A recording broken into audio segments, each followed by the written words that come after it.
ప్రభువైన యేసుక్రీస్తునామమున నా మీ అందరికీ నా శుభవందనాలండి. ఈరోజు దేవుని వాగ్దానం యెషయా గ్రంథము 41వ అధ్యాయము 10వ వచనము. నీవు నా దాసుడవనియు నేను నిన్ను ఉపేక్షింపక ఏర్పరచుకుంటున్నానియు నేను నీతో చెప్పి ఉన్నాను. నీ తోడై ఉన్నాను, భయపడకము. నేను నీ దేవుడై ఉన్నాను, దిగులు పడకము. నేను నిన్ను బలపరుతును, నీకు సహాయం చేయవాడని నేనే. నీతి అని నా దక్షిణాస్తంతో నిన్ను ఆదుకుందును అని వాగ్దానం ఇచ్చి పరిశుద్ధాత్మడు అత్తలేసి ప్రార్థన చేసి స్తుతి చెల్లించి మళ్ళీ ప్రార్థన చేసి దేవుడు అన్నప్పుడు దేవుడి వాగ్దానం చెల్లించారండి. వెంటనే చూడండి అక్కడ దేవుడు మనం ఉదయకాల సాయంత్రకాలం మధ్యకాలం భద్రతలేసి ప్రార్థన చేస్తున్నాము, స్తుతియాగం చేస్తున్నాం, ఇంకా ఉపవాస ప్రార్థన చేస్తున్నాం. ఈ విధంగా చేస్తున్నాము. మరి ఇంకా బైబిల్ అయితే దేవుని కృప వలన పూర్తిగా రాస్తానండి. ఈ విధంగా చేస్తున్నాం కాబట్టి దేవుడు మనకి సహాయం చేస్తానని అంటున్నారు అన్నమాట. భయపడద్దు అంటున్నారు అన్నమాట. ఇక్కడ దీనికి రిలేటెడ్ వాక్యాలు చూస్తే యెషయా గ్రంథము 43వ అధ్యాయంలోనే 2వ వచనం చూస్తే నీవు జలములలో పడి దాటినప్పుడు నేను నీ తోడై ఉంటాను అంటున్నారు. నదుల్లో పడి వెళ్ళినప్పుడు అవి నీ మీద పొర్లిపారు అంటున్నారు. నీవు అగ్ని మధ్య నడిచినప్పుడు కాలిపోవు, జాలు నిన్ను కాల్చవు అంటున్నారు. ఇంకా యోహాను రాసిన గ్రంథం 1వ అధ్యాయము 9వ వచనం చూస్తే నిజమైన వెలుగు ఉండెను, అది లోకంలోనికి వచ్చుచు ప్రతి మనిషిని వెలిగించుచున్నది అంటున్నారండి. ఇంకా మరి కీర్తనలో మరి 27లో 1వ వచనం చూస్తే యెహోవా నాకు వెలుగును రక్షణయు ఉన్నాడు, నేను ఎవరికి భయపడను. యెహోవా నా ప్రాణదుర్గము, ఎవరికి వెళుతును అని చెప్పేసి అంటున్నారు దావీదు కీర్తనకారుడు. అలాగే మనం కూడా అనుకోవాలన్నమాట. ఇంకా కీర్తన గ్రంథంలోనే 56వ అధ్యాయం చూస్తే 4వ వచనంలో దేవుణ్ణి బట్టి నేను ఆయన వాక్యమును కీర్తించదను. దేవుని యందు నమ్మిక ఉంచి ఉన్నాను, నేను భయపడను. శరీరదారులను నేమి చేయగలరు అని అంటున్నారు దావీదు కీర్తనకారుడు. మనం కూడా అలాగే ప్రార్థన చేసుకోవాలన్నమాట. ఇంకా మత్తయి సువార్త 1వ అధ్యాయము 23వ వచనం చూస్తే ప్రభువు తన ప్రవక్తల ద్వారా పలికిన మాట నెరవేరినట్లు ఇదంతగా జరిగిన ఇమ్మానుయేలు అన్న పేరునకు భాషాంతరమున దేవుడు మనకు తోడని అర్థము అని చెప్పేసి దేవుడు మాట్లాడుతున్నారు.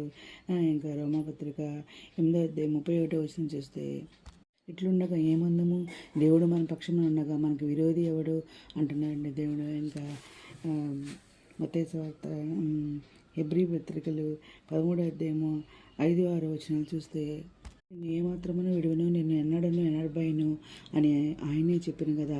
కాబట్టి ప్రభువు నాకు సహాయకుడు, నేను భయపడను, నరమాత్రుడు నాకేమి చేయగలడు అని మంచి ధైర్యంతో చెప్పగలవారిపై ఉన్నాము అని అంటున్నారండి దేవుడు. ఇంకా యెషయా గ్రంథము 40వ అధ్యాయము 29, 31 వచనాలు చూస్తే సమస్యలు ఆయనకు బలమిచ్చేవాడు ఆయనే, శక్తిహీనులకు బలాభివృద్ధి కలుగచేయవాడు ఆయనే. బాలుడు సమస్యలు ఎదురు అలా ఎదురు, యవనస్తులు తప్పతొట్టెదురు, యెహోవా కొరకు ఎదురు చూచేవారు నూతన బలం పొందుదురు, వారి పక్షిరాజుల రెక్కలు చేపి పైకి ఎగురుదురు, అలాగే పరిగెత్తుదురు, సమస్యలుగా నడిచిపోదురు అంటున్నారండి దేవుడు. ఇంకా మరి రోమాపత్రిక 2వ అధ్యాయము 28, 29 వచనాలు చూస్తే బాహ్యమునకు యూదుడైన వాడు యూదుడు కాడు, శరీరమందు బాహ్యమైన సున్నతి కాదు, అయితే అంతరంగమందు యూదుడైన వాడే యూదుడు. మరియు సున్నతి హృదయ సంబంధమైనదైతే ఆత్మయందు జరుగునదే కానీ అక్షరం వలన కలిగినది కాదు.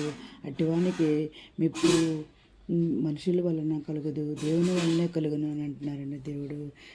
ఇంకా రోమాపత్రికలో 9వ అధ్యాయంలో 6వ వచనం చూస్తే దేవుని మాట తప్పిపోయినట్టు కాదు, ఇశ్రాయేల్ సంబంధులందరూ ఇశ్రాయేలు కారు అని ఇవన్నీ కూడా రిలేటెడ్ వాక్యాలండి. దేవుడికి మనం తోడుగా ఉంటా అంటున్నారు, భయపడుతూ అంటున్నారు.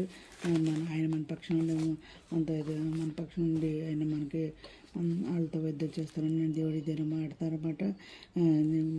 దేవుడు మన పక్షం ఉండగా మనకి విరోధి ఎవరు చెప్పమని అంటున్నారన్నమాట.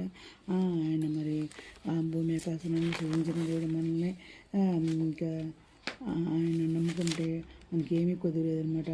ఆయన మనల్ని పిలుస్తున్నారు. నేను నీతో చెప్పినాను కదా, నీ తోడైనా భయపడద్దు అన్నారు, నేను నీ దేవుడైనా అన్నారు, దిగులు పడద్దన్నా, నేను బలపడతాను, నీ సహాయం చేయమని నేనే అంటున్నారు. నీతిగా నేను రక్షణతో హస్తంతో నేను ఆదుకుంటాను. ఈ దినం మాట్లాడారని ఈ దినం అందరూ చేస్తున్నారు వారిని కోరుకుంటే ఈరోజు మనం ప్రార్థన చేసుకుందాం. మౌనత్ర సరస్వతి మంత్ర ఘనమైన అవనగారు సతీ సుతున్నాదండి ఎంతమంది ప్రపంచం ప్రతి ఒక్క బిడ్డని పేరు నియమం చేసుకున్నాను. ప్రతి ఒక్క బిడ్డ అవసరం తట్టు నాకు తోడుకుని కోరుకుంటుండే చిన్న బిడ్డలు మంచి బిడ్డని నిరుద్యోగులు ఉద్యోగాలు తెచ్చండి, ఆదిపిస్తున్నారు ఆది సాయం తెచ్చండి.